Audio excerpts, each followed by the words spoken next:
Yo, what's good my people? UFC 315, some robberies, a new welterweight champ, some fight of the year, some round of the year, some banger fights. UFC 315 just went down and it was unbelievable in my opinion. And today I'm going to go through 7 things we learned from UFC 315. I'm going to go through the main outcomes of the card and then briefly also review every movement and every fight that went through tonight. Before we get into the video, please leave a like and subscribe. It really helps the channel. You know what I'm saying? I mean, the event just finished 20 minutes ago. It's 7 a.m. in the morning for me, which is pretty early. So please leave a like, subscribe. Let's get into the first point that we learned today. First thing, Bezakat Almakhan. This guy is very legit at 135 pounds. We've seen it against Aimen Navajo. He dropped him on short notice. We proved it today against a tough guy in Brad Katona who'd never been finished before. He got a beautifully timed uppercut right down the middle of Katona on his way in. The first guy to finish Katona down the middle, and he made it look easy on the feet when the fight was on. He's only 27 years old, and bantamweight is a very skilled division, and this man fits perfectly. And he's already fought one of the best guys in the division, in my opinion, the second best guy in the division.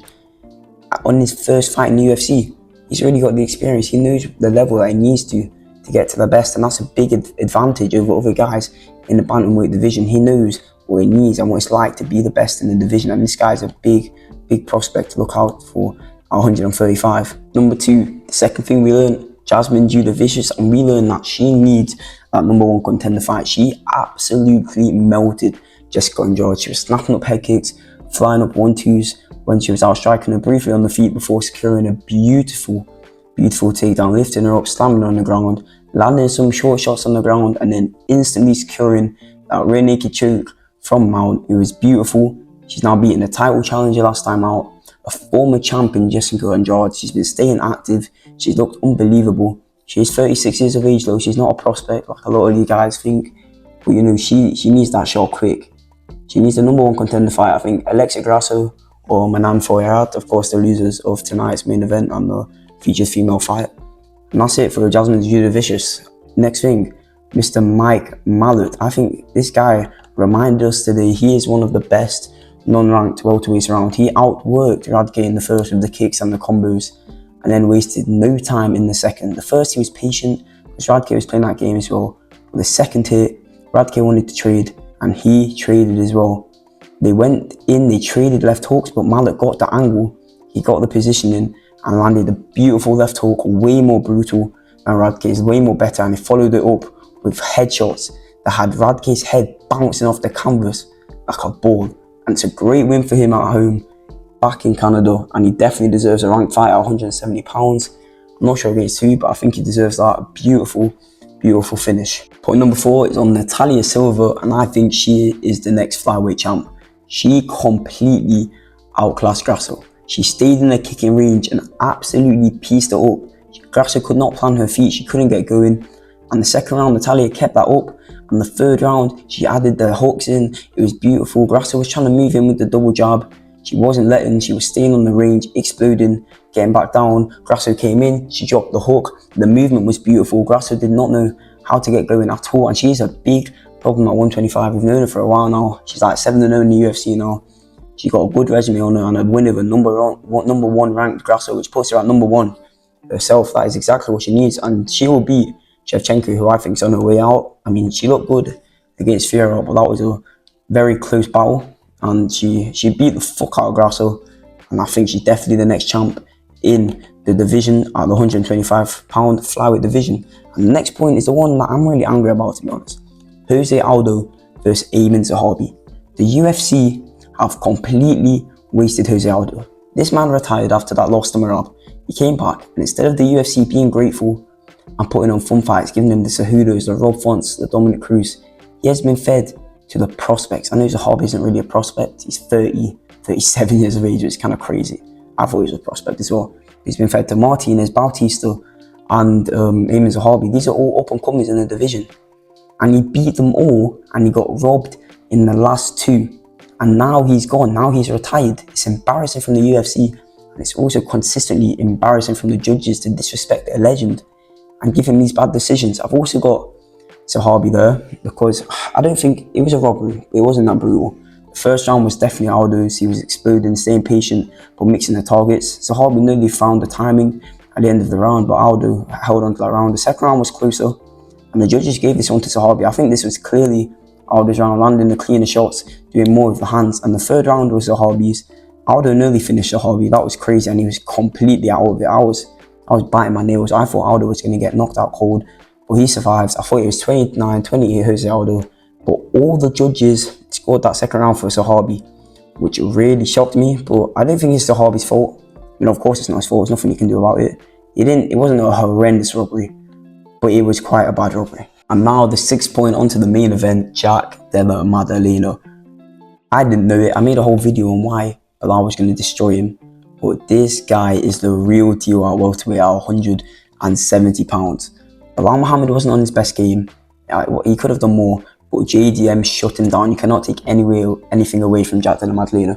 An excellent performance. The first round was JDM, so he was much quicker on the feet, popping in. Bilal wasn't going for the takedowns. Like against Leon, he had a takedown within 20 seconds. Against JDM, he couldn't land one until the 4th.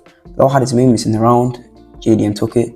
Second round was closer, I think. JDM was a talk that landed the occasional cleaner shot that clearly set Bilal back.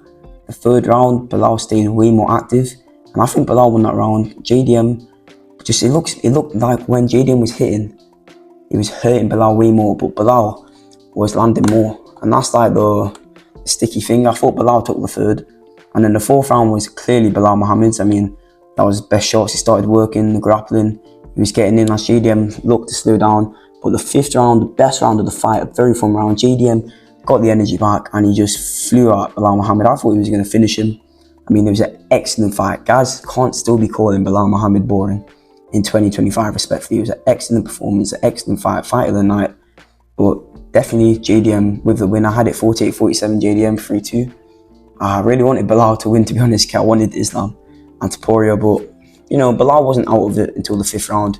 But JDM was just doing more in the first 3 rounds. First 2 rounds definitely, and that fifth round, you could give him the third round. But that's my thoughts on the main event, excellent main event. And point number 7, the thing we've learned is about Islam and Topuria, and it looks like, for now at least, we are not going to see this fight, unfortunately. It looks like Islam Makhachev will move up to fight Jack Dellamaddalena and pursue his double champ dreams, which is fair enough. And Ilian Oliveira will fight for what is most likely the interim lightweight belt, as Islam put up a post yesterday that said he's not going to be vacating the belt.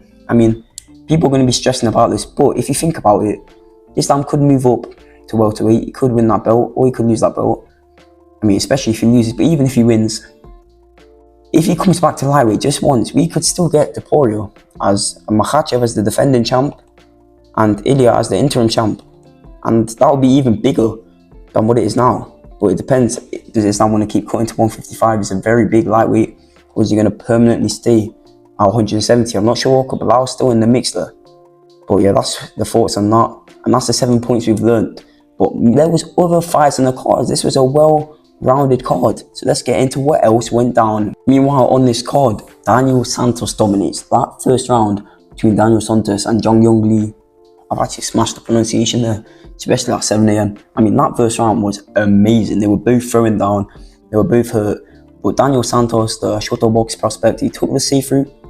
Can't be fair. You got to be fair to him. He grappled, he held him up against the cage, but he was doing great with the takedowns. And Jeong Lee just looked like he gave up. He stopped defending the takedowns. He never started defending them in the first place. But Daniell Santos, everyone had him to lose, to be honest, stepping up on short notice up a weight class. It was a very fun fight, and striking style, that fight was very close, but the grappling of Daniell Santos really separated these two here, and that's what gave him the win. Next thing, Marc-Andre Barriault versus Silva. This was brutal. The fight started, Silva was moving around on the feet, Barriault was sort of hunting him down on the low key, and then Barriault, it was like Silva was going in and Barriault was on the floor and he just pushed him up against the cage. Then it was an elbow that rocked him, then another elbow that dented the guy's head and put him out cold with some follow-up shots, and a brutal TKO. Silva was out for ages and is stretched out due to that neck pain, as they said. Barriault with a massive win in his hometown, and I think Bruno Silva, since the Alex Pereira fight, has never been the same. Needs to put the gloves down, in my opinion. Bloody hell. Next one, Navajo Stirling versus Erslan. This was a good scrap. especially the last round. But I mean, Erslan took the first round. He landed better shots in the first, and then the second round, Stirling started initiating the grappling more, working the stand up a bit more in the second, and the third was boring. Stirling was landing a leg kick, going in for the clinch. It took a big right hand from Stirling, and the last minute he nearly finished Erslan. He was taunting, and then Stirling dropped him, and he was so close to the finish. But I think a fight like that in the UFC is massive for a prospect like Navajo Stirling, especially at 205, because he got the win and he still took big experience, big learning experience while getting the win, which is very big. Next fight, Cutelaba versus Modestas Bukauskas. I mean, the first round was pretty tame.